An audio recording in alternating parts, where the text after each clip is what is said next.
आप सब मेरे मसीह बहन भाइयों को एक बार फिर से जय मसीह की। परमेश्वर के अनुग्रह दया और कृपा से एक बार प्रभु ने फिर से मिलने का मौका दिया, इसके लिए प्रभु का धन्यवाद करेंगे।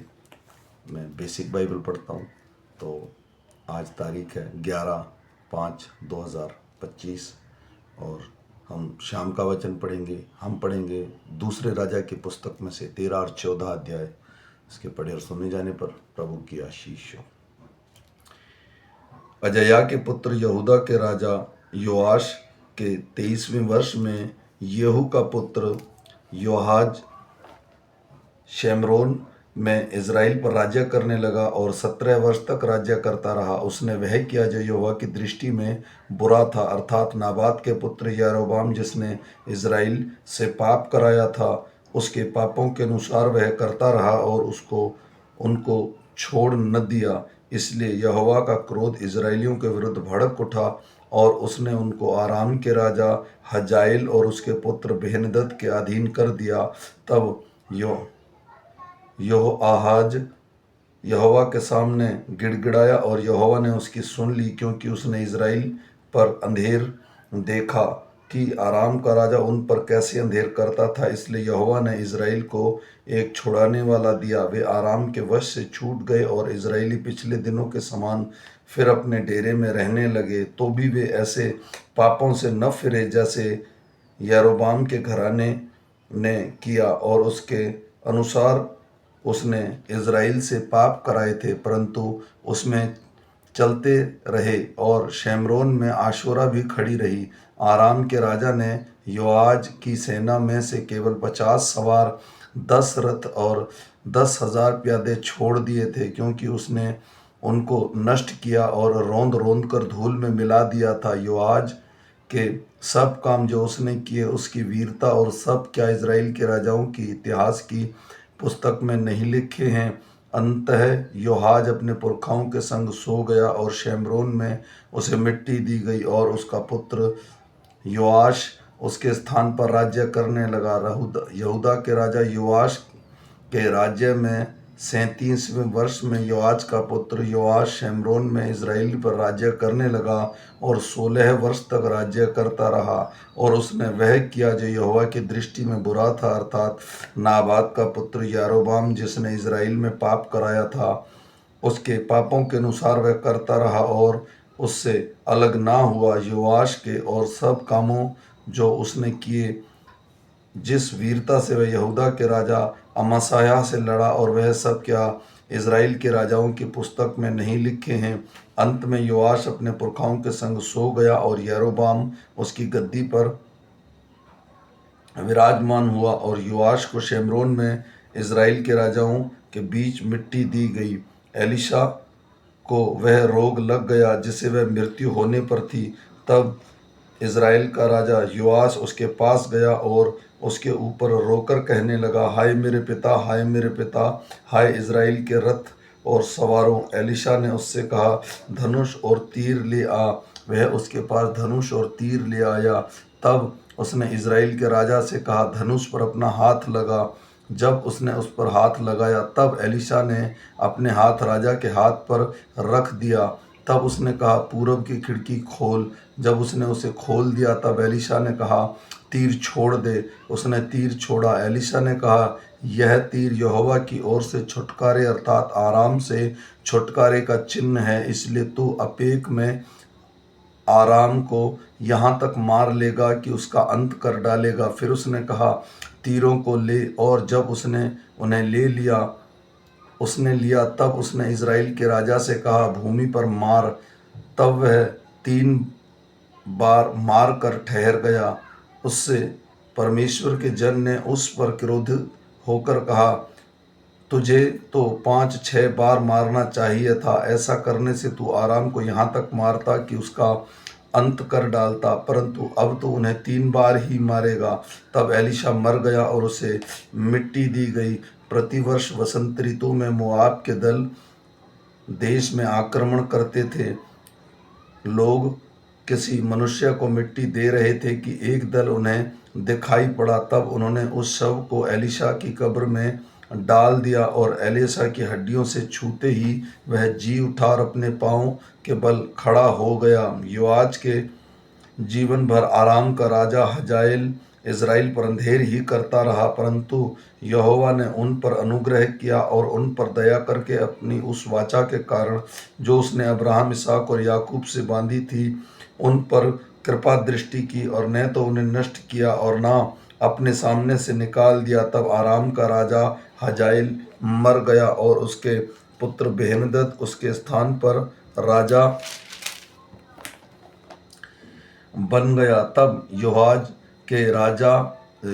के पुत्र योआश ने हजाएल के पुत्र बेहनदद के हाथ से वे नगर फिर लिए जिन्हें उन्हें युद्ध करके उनके पिता योआज के हाथ से छीन लिया था। योआश ने उनके 3 बार जीतकर इज़राइल के नगर को फिर ले लिया। इज़राइल के राजा योआज के पुत्र योआश के दूसरे वर्ष में यहूदा के राजा योआश का पुत्र अमासाया राजा हुआ। तब वह राज्य करने लगा, तब 25 वर्ष का था और यरूशलेम में 29 वर्ष राज्य करता रहा। तब उसकी माता का नाम यहूदीन था जो यरूशलेम की थी।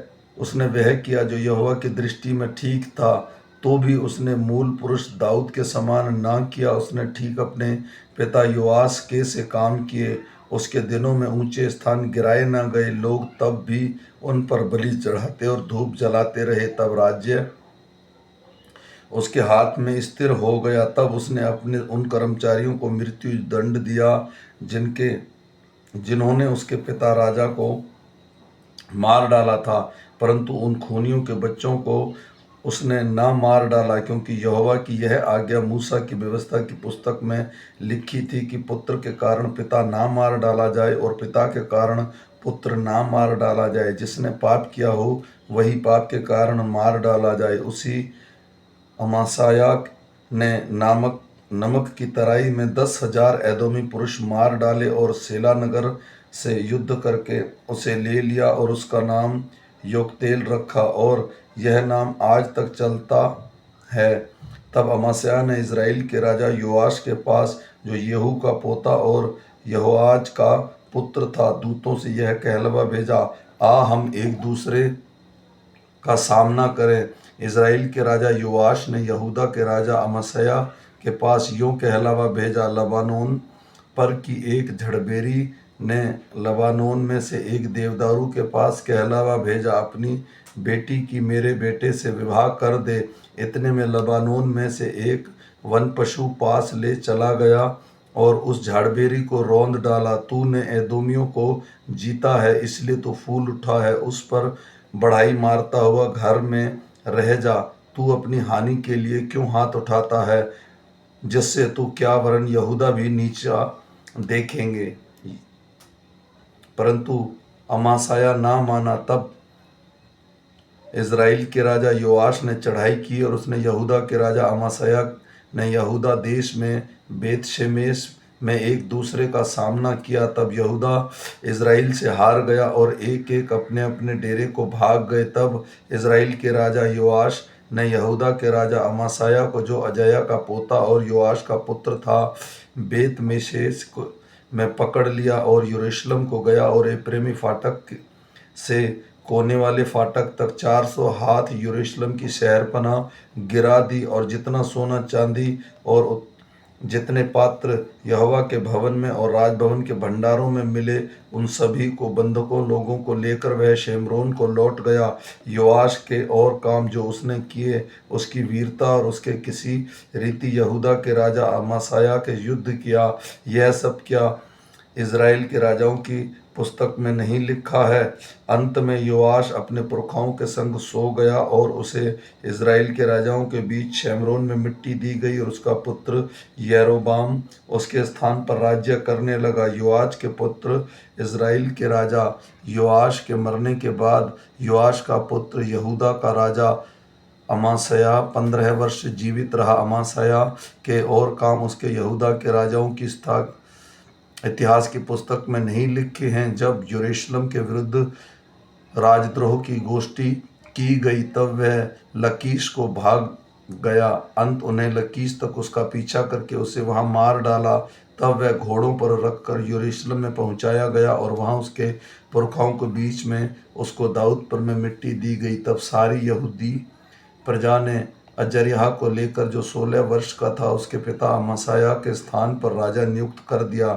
राजा अमासाया अपने पुरखाओं के संग सो गया। तब उसके बाद अजर्याह ने एलत को दृढ़ करके यहूदा के वश में फिर कर लिया। यहूदा के राजा योआश के पुत्र अमासाया के राज्य के 15वें वर्ष में इज़राइल के राजा योआश का पुत्र यरोबाम शेमरोन में राज्य करने लगा और 41 वर्ष राज्य करता रहा। उसने वह किया जो यहोवा की दृष्टि में बुरा था, अर्थात नबात के पुत्र यारोबाम जिसने इज़राइल से पाप कराया था, और उसके पापों के अनुसार वह करता रहा और वह उससे अलग ना हुआ। इसलिए इज़राइल की सीमा हमाद की घाटी से अराबा के ताल तक ज्यों की त्यों कर दी, जैसे कि इज़राइल के परमेश्वर यहोवा ने अमित्ते के पुत्र दो दास गथे प्रवेशी योना भविष्यवक्ता के द्वारा कहा था। क्योंकि यहोवा ने इज़राइल का दुख देखा है कि बहुत कठिन है, वरन क्या बंधुआ क्या स्वाधीन, कोई भी बचा ना रहा और इज़राइल के लिए कोई सहायक था। यहोवा ने नहीं कहा कि मैं इज़राइल का नाम धरती पर से मिटा डालूंगा। अंत उसने योआश के पुत्र यरोबाम के द्वारा उसको छुटकारा दिया। यरोबाम के उस सब कामों को जो किए और कैसे पराक्रम के साथ उसने युद्ध किए, और दशमी को और हमात को जो पहले यहूदा के राज्य में थे इज़राइल के वश में फिर मिला लिया, यह सब क्या इज़राइल के राजाओं की इतिहास की पुस्तक में नहीं लिखा है। अंत में यरोबाम अपने पुरखाओं के संग जो इज़राइल के राजा थे सो गया और उसका पुत्र जकर्याह उसके स्थान पर राज्य करने लगा। आमीन। मेरे भाई और बहनों, ये छोटा सा वचन हमारे हृदय और मनों में काम करे। हम फिर मिलेंगे सुबह के वचन के साथ। तब तक सबको प्रभु का अनुग्रह, दया और कृपा अब से लेकर अनंत काल तक हम सब पर होती रहे। सबको जय मसीह की।